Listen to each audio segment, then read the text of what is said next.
Selamat pagi, kembali berjumpa di Kompas Bisnis Sapa Indonesia pagi, saya Paskali Siswari.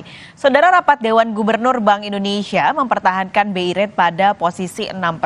Nah, apakah keputusan ini mampu menstabilkan rupiah dan juga ekonomi makro Indonesia di tengah negara-negara yang dilanda resesi? Pagi ini kami sudah bersama Firman Mohtar, Kepala Departemen Kebijakan Ekonomi dan Moneter Bank Indonesia. Pak Firman, selamat pagi. Selamat pagi Mbak Riri, salam sehat. Salam sehat juga Pak Firman, tapi kayaknya negara lain lagi nggak sehat Pak. Jepang, Inggris masuk resesi, ekonomi Tiongkok juga lagi melambat. Nah ini sebenarnya adakah mulai terasa begitu dampak rambatannya ke Indonesia? Sejauh ini kita melihat bahwa memang kondisi global di 2024 ini diperkirakan lebih rendah dari kondisi tahun 2023 Mbak Riri. Kami di rapat Dewan Gubernur yang kemarin memperkirakan pertumbuhan ekonomi dunia tahun 2023 memang lebih kuat dari perakiraan sebelumnya, didorong oleh Amerika yang ternyata memang masih kuat di tahun 2023. Dan ini berdampak terhadap pertumbuhan ekonomi 2023 yang kami perkirakan tumbuh sekitar 3,1. Tahun 2024 ekonomi Amerika memang masih lebih kuat dari perakiraan. Namun demikian seperti disampaikan oleh Mbak Riri tadi bahwa kondisi global memang 2024 akan lebih lambat dari tahun 2023 ini. Kondisi terkait dengan technical recession di Jepang, kemudian di UK, ini memang salah satu indikasinya, termasuk Tiongkok yang ternyata memang belum kuat. Dan untuk tahun 2023 ini 2024 kami perkirakan akan mencapai 3,0. Angka ini setidaknya lebih baik dari perakiraan kami Mbak Riri di tahun 2024 ini. Sebelumnya kami perkirakan ekonomi dunia akan mencapai 2,8 di tahun 2024. Nah, hitung-hitungan ini pada gilirannya tentu akan berpengaruh kepada pertumbuhan ekspor kita di tahun 2024 yang kami perkirakan akan lebih baik dari perakiraan sebelumnya. Jalur ini sudah terindikasi di tahun 2023 di triwulan terakhir, bahkan sekarang di mana trade balance kita, neraca perdagangan masih mencatat surplus, beberapa komoditi di Amerika masih mencatat perkembangan positif. Oke, itu kondisi secara global. Tapi di saat yang sama Pak, kalau di domestik di Indonesia, ini yang lagi bergejolak adalah harga bahan pokok, terutama yang lagi jadi fokus adalah beras dan juga cabai merah. Ini apakah akan berpengaruh pada pencapaian sasaran inflasi 2,5 plus minus 1% di tahun ini?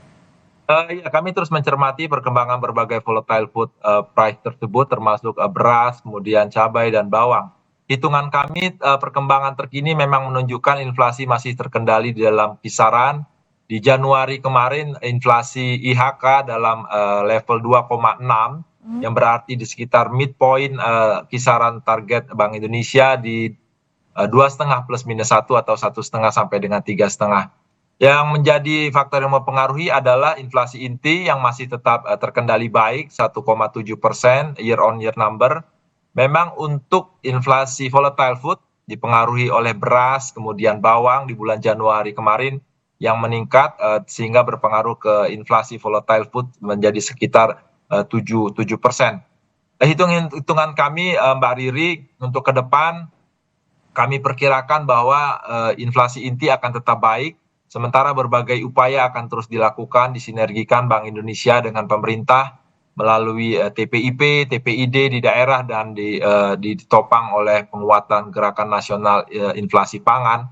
Kami perkirakan inflasi IHK di tahun 2024 ini tetap dalam kisaran di akhir tahun 2024 dalam kisaran 2,5 plus minus 1 tadi Mbak Riri. Oke, masih tetap dalam target kisaran yang sama 2,5 plus minus 1%. Kalau bicara inflasi Pak, ini juga sebenarnya jadi salah satu faktor pendukung untuk arah makroekonomi di tahun ini juga. Nah, kemarin kita habis pemilu Pak, lalu juga BPS baru merilis data pertumbuhan ekonomi. Kalau dari BI, bagaimana melihat arah makroekonomi di tahun ini? 2024 dengan prospek global yang diperkirakan lebih baik dari perakiraan kami sebelumnya di 2024 sekitar 3,0, tentu ini berdampak positif terhadap ekspor kita yang kami perkirakan akan lebih baik dari perakiraan. Sementara investasi masih tetap baik, persepsi investor masih tetap positif. Hitungan-hitungan kami, gambaran kami terkait dengan consumer confidence ini juga masih tetap baik, sehingga berpengaruh terhadap bagaimana prospek terhadap konsumsi rumah tangga. Satu faktor yang juga berpengaruh adalah pelaksanaan pesta demokrasi kemarin ini sudah tergambar di triwulan keempat yang sudah mulai meningkat di komponen PDB-nya lembaga non profit rumah tangga ini sudah tinggi sekali di Q4 kemarin dan kami perkirakan akan tetap baik di Q1 ini sehingga secara keseluruhan Mbak Paskalis PDB pertumbuhan ekonomi Indonesia tahun 2024 ini kami perkirakan lebih baik dari realisasi di tahun lalu sebesar 5,4% 2023. 2024 ini kami perkirakan lebih tinggi tapi dalam kisarannya 4,7 hingga 5,5%. Oke, di tengah optimisme BI Pak 4,7 sampai 5,5% PDB tahun ini, tentu yang tidak boleh dilupakan juga adalah stabilitas nilai tukar rupiah. Apalagi sekarang tadi kondisi global masih penuh dengan kewaspadaan gitu. Nanti usai jeda kita ngobrol Pak soal apa sebenarnya strategi BI di tahun ini untuk menjaga stabilitas nilai tukar rupiah. Jangan kemana-mana saudara, Kompas Bisnis segera kembali.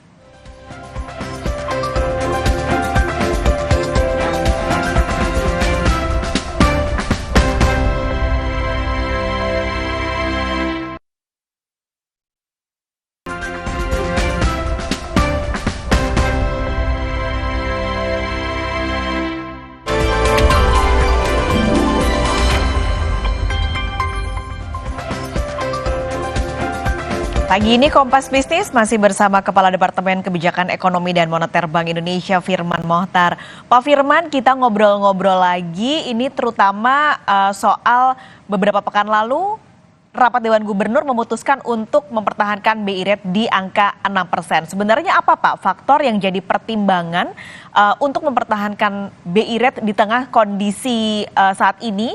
Apakah memang itu bisa dinilai bisa menjaga stabilitas nilai tukar dan juga target inflasi?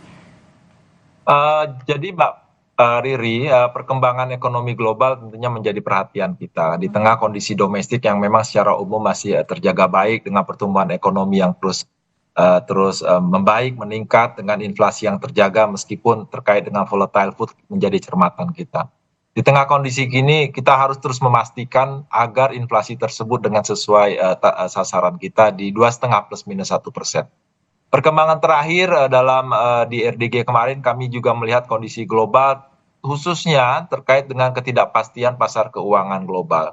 Beberapa hal yang menjadi pertimbangan kami adalah kita menjadi cermatan adalah bagaimana pelaku pasar di pasar keuangan global menilai perkembangan arah Fed Fund Rate ke depan. Hal ini tentunya menjadi berpengaruh bagaimana perkembangan volatilitas di pasar keuangan. Berbagai indikator dari pasar keuangan global ketidakpastiannya meningkat seperti VIX, DXY, dan lain sebagainya. Satu hal yang juga menjadi cermatan adalah bagaimana yield USD dari government bond-nya Amerika Serikat yang terus meningkat di tengah ketidakpastian tersebut. Ada hal lain yang juga menjadi timbangan kami adalah bagaimana eskalasi geopolitik di terusan Suez yang bisa saja berpengaruh terhadap perkembangan harga pangan, harga komoditi, dan harga energi yang pada gilirannya tentunya akan berpengaruh terhadap kondisi ketidakpastian pasar keuangan global ini. Dan perkembangan Januari kita memang melihat tekanan rupiah agak meningkat, namun di tengah kondisi tersebut Bank Indonesia selalu berada di pasar memastikan agar stabilitas nilai tukar rupiah terjaga. Perkembangan terkini sudah menunjukkan bahwa rupiah sudah mulai menguat dalam tren menguat di mana di end of point di 26 Februari kemarin kita melihat kurs sudah menguat sekitar 1% dibandingkan dengan akhir Januari. Perkembangan ini tentunya menjadi gambaran positif bagaimana peran Bank Indonesia untuk terus menjaga stabilitas nilai tukar rupiah yang pada gilirannya akan berpengaruh positif terhadap upaya kita menjaga sasaran inflasi sebagai sasaran akhir Bank Sentral. Dan inilah Mbak Paskalis menjadi salah satu timbangan utama kami untuk tetap mempertahankan suku bunga kebijakan Bank Indonesia BI rate tetap di level 6%. Tentunya respon ini akan terus diperkuat dengan upaya kita menjaga stabilitas nilai tukar rupiah termasuk dengan instrumen-instrumen lainnya dan didukung bagaimana kita untuk terus menjaga kondisi perekonomian khususnya pertumbuhan ekonomi melalui kebijakan makroprudensial dan kebijakan sistem pembayaran. Oke, ini spesifik untuk menjaga rupiah. BI juga punya instrumen Pak, ada 3 SRBI, SVBI dan juga SUVBI. Ini update-nya gimana Pak di Februari 2024? Apakah memang terbukti dalam ketika diluncurkan sampai Februari ini efektif menjaga stabilitas nilai tukar? Jadi salah satu instrumen yang kita gunakan di tengah ketidakpastian pasar keuangan global ini adalah bagaimana kita secara optimal menarik aliran modal masuk ke dalam pasar keuangan domestik. Karena pada giliran ini akan menjadi topangan yang baik untuk kita menjaga stabilitas nilai tukar rupiah. Perkembangannya SRBI, Sekuritas Rupiah Bank Indonesia dalam tren membaik, di mana perkembangan terakhir menurut catatan kami sudah tercatat sekitar 391 triliun SRBI yang sudah diterbitkan dengan underlying SBN-nya kita. Dan inflow di dalam besaran tersebut ada sekitar 23%. 22-23% adalah inflow. Inflow inilah yang pada akhirnya menjadi buffer, menjadi support bagaimana nilai tukar tetap baik. Instrumen-instrumen lain kami juga miliki SVBI, Sekuritas Falas Bank Indonesia yang sampai saat ini sudah meningkat menjadi sekitar 1,9 miliar US dollar. Meningkat cukup tinggi dibandingkan dengan perkembangan sebelumnya di akhir Januari hanya sekitar 322 juta rupiah. Belum juga ditambah dengan sertifikat sukuk Falas Bank Indonesia yang juga sudah mulai membaik. Jadi Mbak Riri, perkembangan ini kita topang dengan instrumen yang pro market ini adalah bagian kita untuk menjaga stabilitas nilai tukar rupiah di tengah ketidakpastian global yang masih tinggi, yang pada gilirannya akan support upaya menjaga stabilitas harga sesuai dengan target kita 2,5 plus minus 1. Tapi ini semua yang dilakukan BI, upaya-upaya yang tentunya sudah terbukti efektif, tidak bisa juga berjalan sendiri. Harus ada sinergi Pak dengan pemerintah dan otoritas terkait. Terutama juga dalam menjaga capaian inflasi tadi 2,5 plus minus 1%. Ini ke depan adakah langkah-langkah yang nanti akan ditempuh dalam kolaborasi dan sinergi BI dengan otoritas lainnya Pak? Terima kasih Mbak Riri, ini pertanyaan penting ya. Jadi menurut saya tentunya Bank Indonesia tidak bisa sendiri ya. Di tengah kondisi ketidakpastian global ini kita terus perkuat stabilitas sistem keuangan, stabilitas sistem moneter. Yang menjadi perhatian jangka pendek di awal kali kita diskusi adalah tentang harga pangan yang memang masih tinggi, volatile food harus terus kita jaga. Dan dalam kaitan ini gerakan nasional inflasi, pengendalian inflasi pangan menjadi salah satu upaya keras kami bersama-sama dengan pemerintah dalam naungan TPIP, Tim Pengendalian Inflasi Pusat dan Tim Pengendalian Inflasi Daerah. Ini akan terus kami lakukan. Dan kami akan terus optimalkan 46 kantor cabang Bank Indonesia di berbagai daerah untuk melakukan sinergi dengan pemerintah daerah untuk terus memastikan agar inflasi volatile food tersebut terjaga melalui upaya kita memperkuat pasokan, meningkatkan distribusi, dan yang pasti memastikan keterjangkauan harga melalui komunikasi yang baik dengan masyarakat. Upaya-upaya ini Mbak Riri memang akan kami terus lakukan. Termasuk satu hal yang terus secara reguler kami lakukan adalah dalam koordinasi kami melalui Komite Stabilitas Sistem Keuangan bersama Kementerian Keuangan, kemudian OJK dan LPS. Mbak Riri. Jadi ini akan terus dilakukan terutama dengan 2024 tentu masih banyak kewaspadaan yang harus diperhatikan di tahun ini. Pak Firman Mohtar, Kepala Departemen Kebijakan Ekonomi dan Moneter BI, terima kasih sudah bergabung pagi ini di Kompas Bisnis. Sehat selalu Pak.